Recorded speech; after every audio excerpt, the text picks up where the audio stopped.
Genuinely not quite sure to make of that game today, guys. A win, a 4-1 win. Do I think that the offside played a big role in it? Yeah, 100%. Not the offside, so the sending off even. Get it right. It's been one of those afternoons, guys. So do I think the sending off played a role? Of course the sending off played a massive role. Was it right to send right off? I've seen a lot of debate on social media as regards the sending off of right. The thing is, look, is it harsh? Yeah, it probably is harsh. At the end of the day, look, penalty should be enough punishment. That's a fact. I honestly believe that. But by the letter of the law, if you deny a direct goal scoring opportunity, you have to be sent off. Now, you can argue all you want with that, but it is unfortunately just the way it is. And Wright got his hand to the ball, therefore stopping a direct goal scoring opportunity, therefore has to be sent off. If I was a Killy fan, would I feel aggrieved by that? Yeah, of course I would. But following the strict rules of the law, it's a sending off. But before we talk about that Tav penalty miss, let's talk about that game. I thought we started the game well enough, probably the best we've started it in a little while.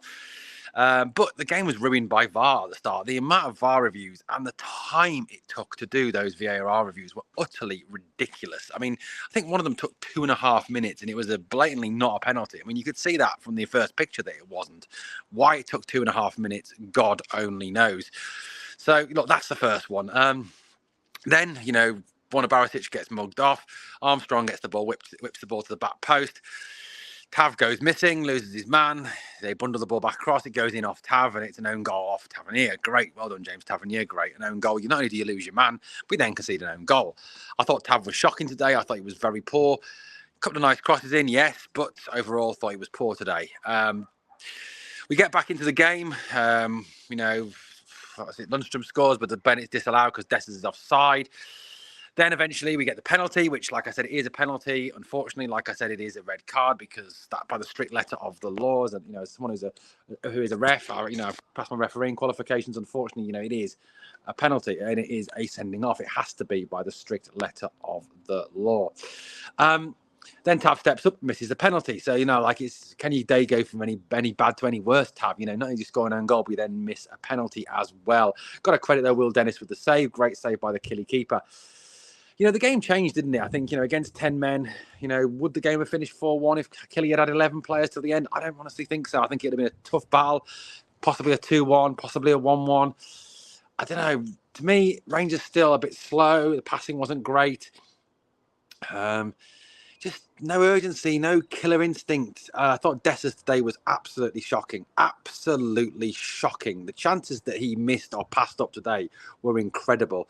I mean, there was the one where he was fed in down the side, and rather than shoot first time, he then checks back onto his left foot. The problem with Dessers is he wants too many goddamn touches of the ball before he shoots. He could have had a hat-trick or 4 goals today, and this is the frustration. I know he scored 20 goals this season. I know he's got those 20 goals, but across all competitions, not in the league, 13 in the league. But he could have had a hat-trick today. The guy could be on 30, 35 goals by now if he took his chances. And look, I know strikers miss chances. Erling Haaland misses chances. I get that. Vinny Jr. misses chances. But Dessers misses sitters, absolute sitters.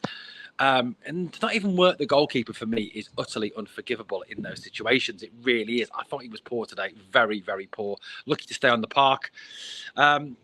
Then, obviously, Rangers get that goal before half-time. Fabio Silva, good finish by Silva. Lovely ball in over the top by Lundstrom. Silva around the back, gets the first-time touch, scores. Fabio Silva, what the hell are you doing with that celebration, though, mate? Seriously?